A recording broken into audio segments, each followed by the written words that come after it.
యేసు ప్రభు యొద్ద నీకు శాంతి కలదు. ఈరోజు అనేక మంది అటు విశ్రాంతి లేక, అటు సమాధానము లేక, అటు శాంతి లేకుండా లోకానుసారంగా అనేక ప్రాంతాలకు వెళ్ళిపోతూ ఉన్నారు, అనేక స్థలములకు వెళ్ళిపోతూ ఉన్నారు.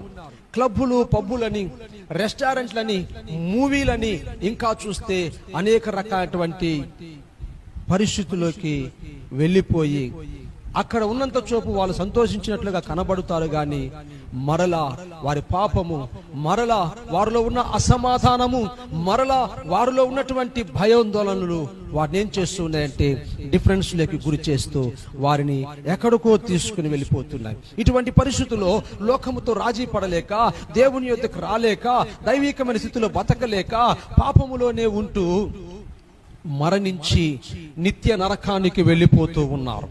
అయితే నా ప్రియమైన దేవుని జనమా, ప్రభు అంటూ ఉన్నాడు, రా, నీకు నిజమైన స్వతంత్రత నేను అనుగ్రహిస్తానంటూ ఉన్నాడు. ప్రభు ఆత్మ ఎక్కడ ఉన్నదో అక్కడ స్వతంత్రత ఉన్నదే. నీవు ఆయన వద్దకు వస్తే విమోచించబడుతావు, ఆయన సన్నిధి నీకు తోడుంటుంది, నిత్యత్వానికి నీవు అర్హుడుగా మార్చబడుతావు. కాబట్టి దేశమా, భయపడక సంతోషించి గంతులు వేయుము, యెహోవా గొప్ప కార్యములు చేయబోతూ ఉన్నాడు. హల్లెలూయా. నీ ఎడల గొప్ప కార్యాలు చేయబోతూ ఉన్నాడు, నీ బిడ్డలకు గొప్ప కార్యాలు చేయబోతూ ఉన్నాడు, నీ కుటుంబాన్ని ఉన్నతంగా దేవుడు దీవించబోతున్నాడు. ఎప్పుడంటే నీవు దేవుని సన్నిధికి మనస్పూర్వకముగా విరిగి నలిగిన హృదయముతో కన్నీరు కారుస్తూ దుఃఖించి వచ్చి ఆయనను ఆశ్రయించినప్పుడు. కనుక రండి, ప్రభు సన్నిధిలో సంతోషము కలదు. ప్రభు నీకు తన హస్తమును